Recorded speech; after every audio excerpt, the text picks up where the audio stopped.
దీప అయితే అక్కడ ఉన్న పేదలందరికీ భోజనాలు తీసుకొని వస్తుంది. భోజనాలు తీసుకొని వచ్చి అందరికీ వడ్డిస్తుంది. డబ్బులు తక్కువైనా పర్వాలేదు, అందరూ కడుపు నింపుగా తినండి అని చెప్పి దీప అందరికీ వడ్డిస్తుంది. అందరూ భోజనం తిన్నాక దీప తన కూతురిని తీసుకొని జాతరకు వెళ్తుంది. జాతరకు వెళ్తే అమ్మ ఏంటి శౌర్య అని చెప్పి అడుగుతూ ఉంటుంది. ఈ జాతర చాలా బాగుందమ్మా అని చెప్పి అంటుంది. ఇక్కడికి అందరూ వస్తారు శౌర్య అని చెప్పి దీప అంటుంది. అవునా, అలాగైతే నాన్న కూడా వస్తాడా అని చెప్పి అంటే ఆ మాటకు దీప ఏం సమాధానం చెప్పకుండా అలా మౌనంగా ఉండిపోతుంది. అక్కడ సైకిల్ పోటీలు అయితే నిర్వహిస్తారు. అమ్మ నువ్వు ఆ సైకిల్ పోటీలో నువ్వే ఫస్ట్ రావాలమ్మా అని చెప్పి అంటుంది.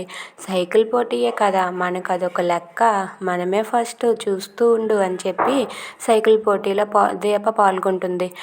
ఆ పోటీ జరుగుతూ ఉండగా అమ్మ నువ్వే ఫస్ట్ ఫాస్ట్గా రా అమ్మ అని చెప్పి శౌర్య క్లాప్స్ కొడుతూ ఉంటుంది. దీప అలా సైకిల్ తొక్కుతూ అందరికంటే ముందుగా వెళ్ళి ఆ విజయాన్ని సాధిస్తుంది.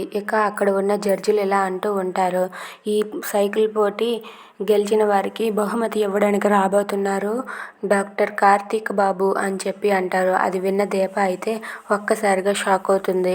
ఏంటి కార్తీక్ బాబా అని చెప్పి అనుకుంటూ ఉంటుంది. కార్తీక్ బాబు చేతుల మీదుగా సైకిల్ పోటీ విజేతలకు బహుమతి ఇప్పిద్దామని చెప్పి కార్తీక్ బాబుని స్టేజ్ పైకి పిలుస్తారు.